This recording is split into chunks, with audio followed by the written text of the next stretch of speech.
If I were to classify your position as the highest law enforcement officer in the county, would that be a fair description? That's correct. And as such, you made reference earlier that you're a constitutional office. My colleague made reference that there are constitutional divisions amongst responsibilities between us and you. What branch of government do you operate under? Mecklenburg County. Oh, What branch of government do you operate under, Sheriff? He didn't hear the question properly. That's all. that I hope so.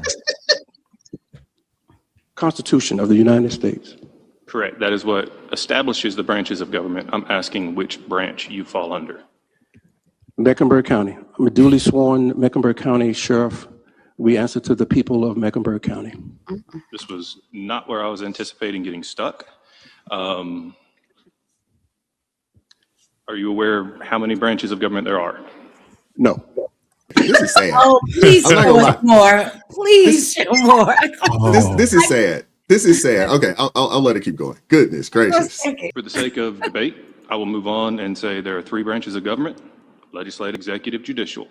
Of those three, which do you believe you fall under? I believe I fall under the last one, Would you say it to me? judicial. You are incorrect, sir. You fall under the executive. Yes. And as a member of the executive, what do you believe your primary function is? Care and custody of those in my custody at the Mecklenburg County Detention Center. That is part of what your responsibilities as sheriff are, sure.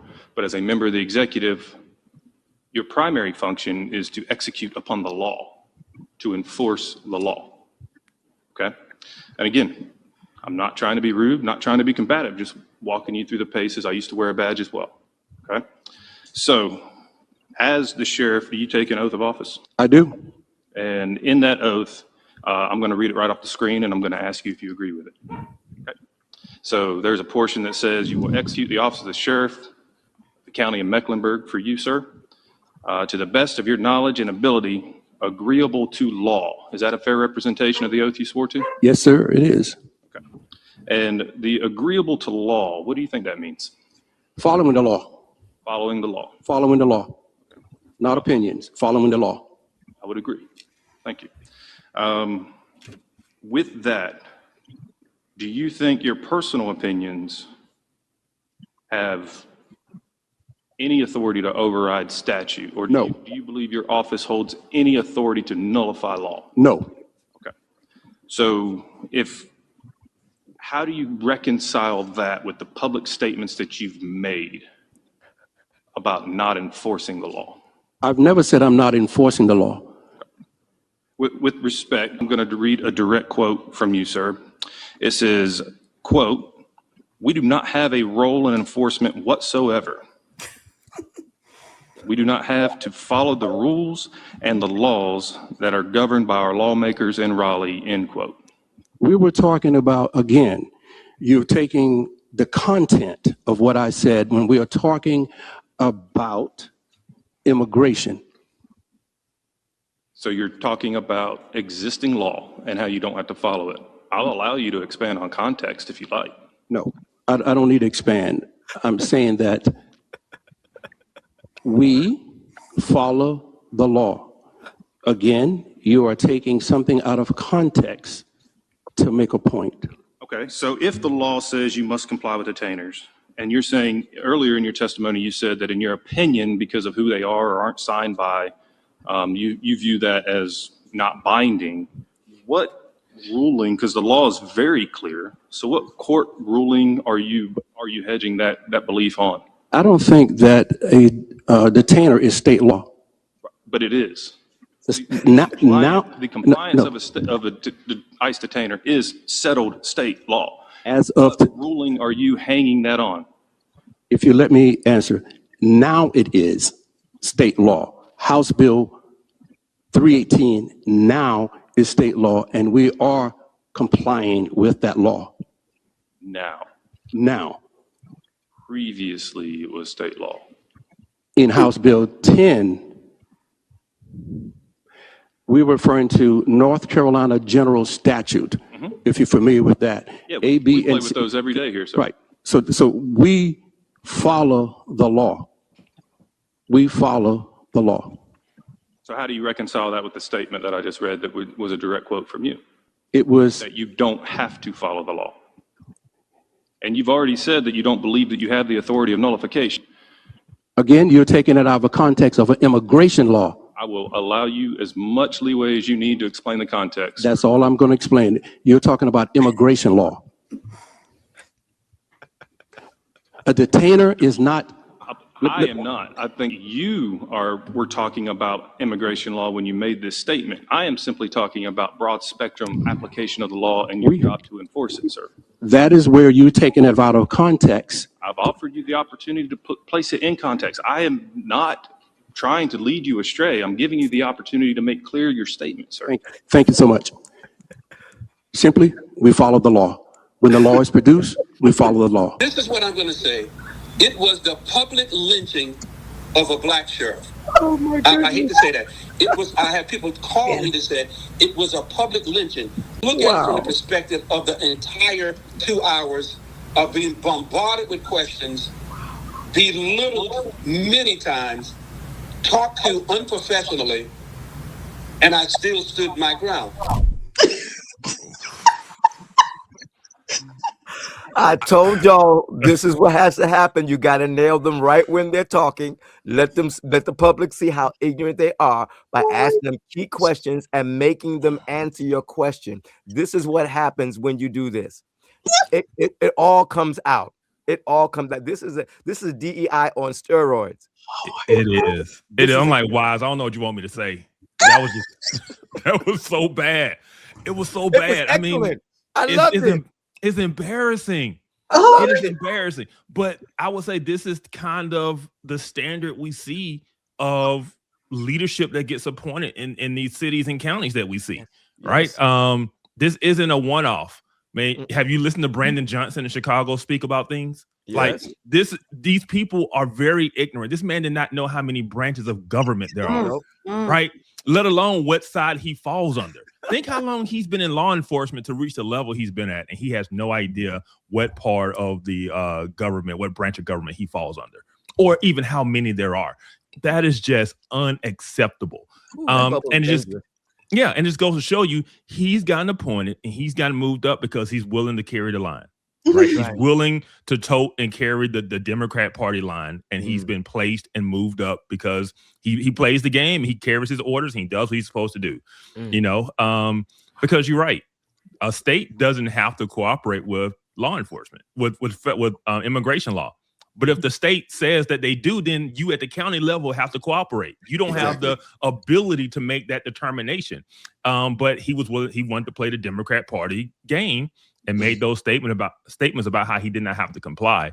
And he was completely wrong. And like I said, we say DEI, but this before DEI, this was going on. Amen. And it's really about the black leadership, if you are the way you move up in these cities is if you play the Democrat game, and they will place you and move you up. That's right. Regardless of how competent you are, if you're willing to play the game. Absolutely. So, that's right. This is an elected position. Down there, when the sheriff, people got to vote on you. Right. You got to campaign for this. Like, this is why it's so important. We got to bring civics back. Civics has to come back. We should not have a person in an elected position that doesn't understand or know the three branches of government. Like, that just shouldn't be a thing. And he's elected, but I guarantee you he was backed up by the powers that be. Oh, absolutely. I guarantee you he was absolutely pushed. Yeah, absolutely. What I do appreciate about the I guess it was a state representative or senator that was speaking to him. What I do appreciate is that he asked a question and he just gave him the floor to speak. I'd like to see that happen on the national level. I'd like to see that happen in the House when they're doing these congressional hearings. It seems like there's always a lot of grandstanding. Like, they'll ask a question, but then they never let the people speak. No, ask the question and then sit back. Let them talk. Let them show us exactly who they are. Don't let them off the hook. You know, I heard a lot of giggling and laughing during that clip, and I'll tell you the truth. I understand where y'all are coming from. I got a different emotion. That's absolutely terrifying. It truthfully is. Yeah. This is not a man who was raised in the era of social media, in the era of the internet, the things that have made us dumber today. This is someone who came up from before all of that, and we're still at this level of ignorance. And I do agree civics will come back into class, but y'all, this is awful. It truthfully is, because you're right, Kevin. People elected this person, so he's not the issue. It's the massive people that elected him in a popular vote over whatever county, region, wherever this gentleman is from. And what's worse is that nothing's going to happen. You saw his take from that. His take was not one of character, something that we've lost a lot in society, especially amongst men. I'll go ahead and say it because he's the one holding on to the seat. He didn't say, you know what? I looked at the recording, I heard myself, and I realized I could have conducted myself better as a leader, someone who runs this entire department. No, he said, what was the expression? A public lynching of a black sheriff is the way. That's what his takeaway was from that. We are in such perilous times when we can't be accountable for anything. We can't have difficult conversations. We have these throwaway lines, and you could tell he was used to that working, right? Well, he just got it out of context. Right? How many times, Crystal, when we were doing these TikTok debates and getting screamed at, did we hear, oh, you just don't have the context for it? And I love, to your point, Wise, give me the context. Floor is yours. Give me the context. And he could not do it when he had the opportunity to do so. If you're somebody who falls underneath this gentleman, if he signs your paycheck, if he's making decisions for law enforcement where you live at, you should be concerned by this. But y'all, they won't be. If they even saw it, by the way, if they even clicked it on and listened to the entire thing, they won't be. They're going to continue to move on and say, it's fine. Someone else handles it, because we have this me versus the world mentality in this country that is tearing us down. This is, yes, it is a little bit comical that he couldn't answer the most basic of questions. I typically don't like the quizzing show when you're in front of cameras because, come on, y'all, every once in a while we forget stuff. 3 branches of government's pretty big to forget. Your job is pretty big to forget. What oath you took is pretty big to forget. And this is the problem that a lot of individuals stereotypically on the left don't really understand. When you can say, yeah, that's a law, 100%. It is written down. I don't care if you agree with it. It is written down as a law. Nah, I don't feel like it. I just don't want to follow this one. For whatever your reason is, do not care. Whatever your reason is, I just choose not to follow this. Odds are you don't vote, right? Statistically speaking, you don't vote anyway. So you're not even a part of the solution that you want to have. You're just choosing not to follow it because it's popular. What are you going to do if the day comes, God forbid, where a large amount of this country doesn't want to follow some of the other laws that are out there because they're no longer popular? What are you going to do when individuals look at you and say, I'm not going to protect you anymore. I'm not going to help you anymore because it's not popular and you don't actually respect me for what I do in the first place. This is, I know the expression typically makes people get upset, but this is a very slippery slope. We're losing morality and we're losing education. Those two hand in hand are going to lead us to a very dark time. Absolutely. Minister Daniels, I want to get you in there. You say this all the time. You got to nail these people. You got to nail them. Right. You always say it. You say this on, I think you say that at least one time. We might need to get a t-shirt and just put it on. Minister Daniels say you got to nail them. Yes. But my question to you is that when are folks going to stop equating accountability or being held accountable with racism? You can't tell me or tell us that you want these positions, and then when things don't go right, we start questioning you, and all of a sudden it's racist for us questioning you. You work for us. You were elected. You work for the people. So they have the right to question you when they see or feel like something is off. And you can't go out there and say, oh, it's racist or this was a public lynching. Like, what? What are we doing? Seriously, this is ridiculous. It will stop when we start asking to explain how it is racism to make you explain yourself. How it is racism to refute what you're saying and force you to defend your irrational statement. That's when it'll stop. When you start making them explain how racism is defined by the way they defined it. Because then again, words are their superpower. Misinterpreting words, misapplying words is their superpower. When you take that away from them, what are they going to do next? Fight you? Yeah, that might happen. That might be the next thing, because the next thing is to clock you, because they can't defeat you with words. But they've been so successful because we've allowed them to use this rhetoric as if it was sensible, and it is not. So that's where their power is at. And I gotta say, I love this whole I loved it, and I love the way he responded when he got a chance to have his own platform. He called it a public lynching. See what he did? instead of admitting, as AT said, that I was screwed up, I didn't know what I was talking about, and I need to go back and do my homework, he said it was a lynching. That means, again, it is wrong for you to hold me accountable for knowing things that I should know. That's what he said, if you want to translate it. So you're absolutely right, AT. But my problem, again, is that we let this go over. Not us, but they let this go over. Yeah. And they don't call him to the carpet and say, listen, dude, you need to step down. That's really what happened. You got exposed. You need to step down. I am so grateful that this kind of thing happens. If it happened more often, they wouldn't have the power they have. Well, first of all, Wise, if Mecklenburg County was on your list of places to move to, it's not. It's not. I was going to say we're going to have to reassess. He didn't even hesitate. There seems to be some problems. There are problems there. And the second thing is, I hope that Clarence Thomas has a trademark on high-tech lynching, because this man may owe him some money. Some money for that. Don't come out here talking about Republicans are Uncle Toms and bootlickers, and then stealing their phrases as soon as you get in trouble. Nah, we're gonna have to go back and check the book on that. But I want to say I loved it. I loved every minute of it. I found sheer entertainment. I smiled and giggled through the entire thing. This is DEI run amok. There used to be a time. There was actually a time in history when qualified Black people were not put in positions of power because of race. That did exist at one time. Unfortunately, what we have now is unqualified Black people are being put in positions of power because of their race. And as soon as that gets exposed and discovered, then they want to run and rip off conservatives talking about it's a public lynching. That's what's going on. What has happened is the public found out that you are unqualified. And he said he was spoke to in an unprofessional manner. So asking a question is unprofessional. In fact, he was spoken to as in an unprofessional manner. My thought is that it was because he did not come there and represent himself as a profession, because he didn't seem to understand who he was, what he worked for, anything about the oath he took and the job he's supposed to do. So it may be difficult to address him in a professional manner because we have not yet determined that he in fact is a professional. So I'm just going to go back to what I said. If you feel like it's difficult for you to get an ID, maybe you shouldn't vote. I'm just saying.